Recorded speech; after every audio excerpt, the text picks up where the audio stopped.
This is the first 100% wireless pan and tilt camera that actually offers 24/7 recording, even though it's a battery operated camera. I'm gonna put it through its paces and you guys can see if it's any good or not. This camera is from Reolink. It's their Atlas PT camera. I probably get 3 or 4 emails a week from different companies asking to review cameras. I decline all of them. The only exception to that is Reolink. Why, do you ask? Take a look right up there. That is a Reolink camera. That's been on my house for about 6 years now. I purchased a 16-channel PoE security camera system about 6 years ago for my house from Reolink after careful research, and determined that it was of value to spend my money on, and I did. And I'll tell you what, it has not let me down. Original cameras, original NVR, everything is original still. 6 years later, going strong. So Reolink really offers some great bang for the buck, I think. And my favorite feature, they don't force subscriptions on you. It's so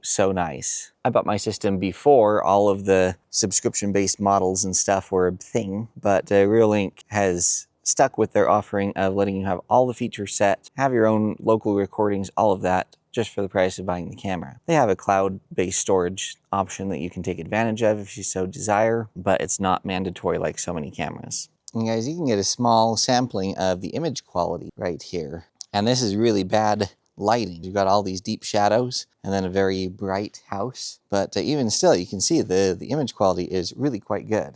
And we'll be doing more tests on image quality coming up here shortly. Let's unbox this Reolink Atlas PT Ultra. So first, we got some documentation.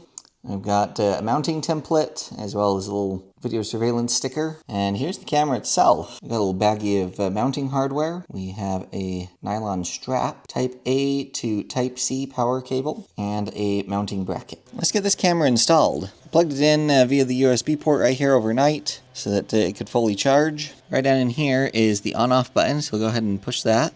Welcome to Reolink. Please install Reolink app and scan the QR code on the camera. So it just kind of starts talking to you.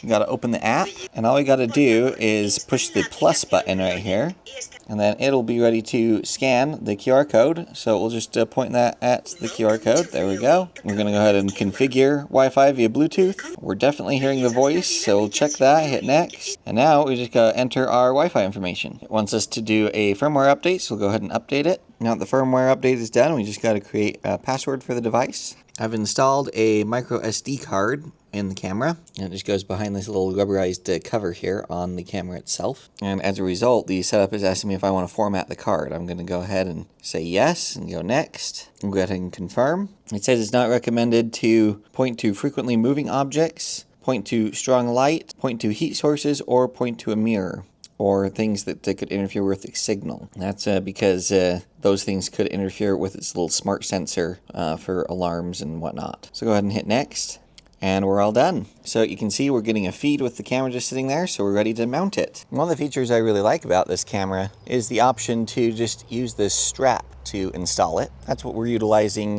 today for our testing. And then one of the big selling points for this camera is that it's battery powered. It's on, ready to go, no cords, no cables, nothing. You can buy the solar panel accessory, and that will provide some recharging power just from the light of the sun and keep you going pretty much indefinitely so long as you get direct sunlight. I would highly recommend, though, getting the big size solar panel that Reolink sells. I'll be sure and leave a link for it down in the description. I think it's a 12-watt panel. And go ahead and take this off. Now if I come to the app and push the flashlight button here, you can see that turns on these bright LED lights. And you can see it has smart tracking. Can you see how it's tracking me as I move? Those lights are staying targeted on us. So that's pretty cool. It has that tracking feature, and will ensure that you don't miss anyone. This camera has two-way audio, so what I'm going to do is leave this microphone that I'm talking into right down below the camera, and we'll hear how the sound quality is. Put you right there, directly underneath this camera. We're checking the two-way audio and audio quality from the camera speaker. This is the quality of the microphone with me facing right towards the camera, and with me standing at 10 feet away. This is me at 10 feet away, turned 90 degrees away from the camera. And this is me standing 10 feet away, facing away from the camera. This is daytime image quality testing with direct sunlight on the object.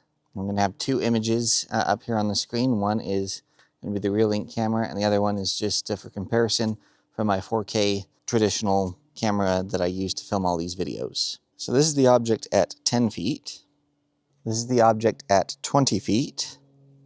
This is the object at 30 feet. This is at 40 feet. And just for fun, this is 50 feet. This is the image quality test with daylight and the object in shade. That's 10 feet away. There's 20 feet away. There's 30 feet away. There's 40 feet away. And there's a little extra sun over here, so not as good of a showcase, but that is 50 feet away. Okay, welcome to the nighttime. As long as there's a teeny bit of light, it can see really good with night vision. This does not have any infrared lights, but you can see from this video here that, it can see pretty darn good. I did leave one light on right over there, but even if you look carefully, you can actually see the shadow from the moonlight shining down on the footage, which is pretty cool. So let's do some night vision testing. So there's 10 feet away with just standard night vision. There's 20 feet away. Here's 30 feet away. And here's 40 feet away.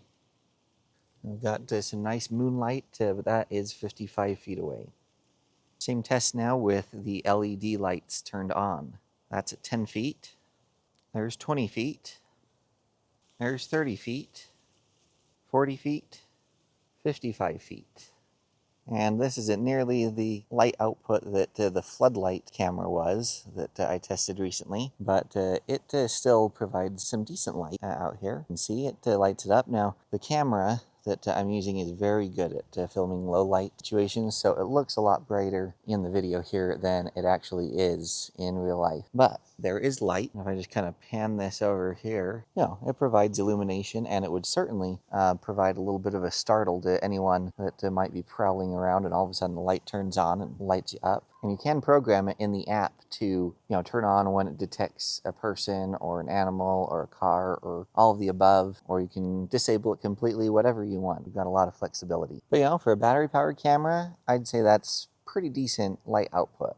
So one of the big selling points for this camera is it's battery powered, and it has a humongous battery. So the battery occupies the majority of this top portion of the camera. So you get some crazy long run times just off battery power. In fact, this is the first battery powered camera that I'm aware of that offers the option to do continuous recording. Now, one of the outstanding features of this is that it's a pan and tilt camera, right? So I can control it here from my phone, and you can see there I'm panning it, and you can see that we can tilt it as well. So that is very nice if you want just a whole bunch of coverage, but want to get it done in just one camera. Pan and tilt is where it's at. And you can speed it up, so let's just max it out. So now it should move really fast, yeah. So anyway, you can dial that in, which is pretty sweet. So this is a cool feature with the pan and tilt. You can set a monitoring point. So let's say that you're using this to monitor your driveway, and 99% of the time you want it to just kind of sit there and be a static shot. But then occasionally you'll want to move it and pivot it and take a look around and whatnot. You have that flexibility now because you can set this monitoring point, and it will automatically go back to your set monitor point after it's deviated from it. So that's very nice. I'm going to go ahead and set this current position as the monitoring point. Auto return to the monitoring point after X number of seconds of inactivity. 60 is good. I'm just going to leave it like that. It's features like those that really set Reolink apart, and it really adds a lot of value because they give you the really nice features without making you pay a subscription or something to use it. I'll just take you on a quick tour of this app. Starting down here, we can toggle the two-way communication off and on. This is your PTZ control, right? So you pan it and tilt it. Here's your playback button to review recording. Cloud events is something that does require a subscription to their cloud services, but you can do local recordings on an NVR or the memory card all for free, and you get the full functionality of the app. You can pause or play the stream from the camera. This turns the audio on and off. You can take a snapshot right here of something and it'll save to your camera roll. Same thing with this. It will record a live feed from the camera and then save it to your camera roll when it's done. Here you can toggle the quality. If we change it to clear, we're going to get the full 4K quality stream coming through. Tapping that side button turns it to full screen landscape view. This next button up here toggles the siren. The little flashlight icon turns the lights off and on, which I'll show you. This button right here gives you a multi-view, so you can see multiple camera shots in one screen. You've got your settings icon, which we'll look at here shortly. And then you've got immersive view by tapping those 3 dots, and that just gives you kind of a multi-view in kind of a long scrolling pattern of cameras. Jumping into settings super fast here, we're able to see the battery state of charge. You can see our Wi-Fi connection. Going to display here, you can flip the way the camera is viewing things. You can change your stream settings. You can change your frame rate, adjust the image brightness. You can change the location of where the name and date appear in the shot of the camera. The Reolink watermark can be toggled off and on right here. You can configure your privacy mask. If you wanted to block out a chunk of the view, you can. You can adjust brightnesses in the shadows and different things like that here. In the sound settings right here is where we toggle recording the audio off and on, and we can adjust the camera's speaker volume. Configuring the lights right here, we can turn the status light off and on. We can turn the spotlight off or on auto mode, and we can adjust its brightness right here. Just for fun, we're going to crank it to max. The PIR sensor is pretty cool. This is kind of what detects the motion events and specific shapes of people or pets or whatever, so that's pretty cool. And you can adjust its interval to longer if you're starting to chew through the battery because it's turning on and triggering an event frequently. On detection alarm right here, you get to configure what it detects. You can create a no detection zone if you want. You can adjust its sensitivity, so you can adjust how sensitive it is to people or animals or vehicles. You can have it filter detection by size, which is pretty cool. And you can also turn auto tracking on. We'll go ahead and leave it in person, and it will automatically pan and tilt and track a person as it detects them. Camera recording right here, you can enable or disable it, and then there's a whole bunch of options to configure how it records, when it records, how long it records. You can configure all your notifications, whether it's push notifications, email notifications, etc. You can let the siren sound when it detects certain objects or whatever. Privacy mode kind of disables a lot of the AI, smart data processing features if you don't want that and you just want a quote-unquote dumb camera. You can turn time-lapse off and on. You can encrypt your files. And under advanced here, we can just share the device and change its date and time and its password. So that's the app in a nutshell. As you can see, it's very, very capable. And you get all of this for free. You don't have to have a subscription to have any of this stuff. So sound off in the comments on what you think of this camera. This really fills a niche spot where you need, pan, tilt, zoom, continuous recording, but you don't have any way of getting wires to it. I think Reolink has really knocked it out of the park for that particular niche. And you can't beat some of the features and tracking and stuff that this has. Very, very cool. And image quality is really pretty good. So sound off in the comments what you guys think, and let me know why you'd consider buying this. Like, comment, share, subscribe, and hype, the 5 free things that really benefits the channel. I'll have links to this camera down in the description, plus any coupon codes I'm able to get for you, so be sure and check that out. Trust me, from one that has been living with Reolink long before they partnered with me on my channel, you'll be very pleased with what they have to offer. All right, y'all stay safe, and we'll catch y'all next time.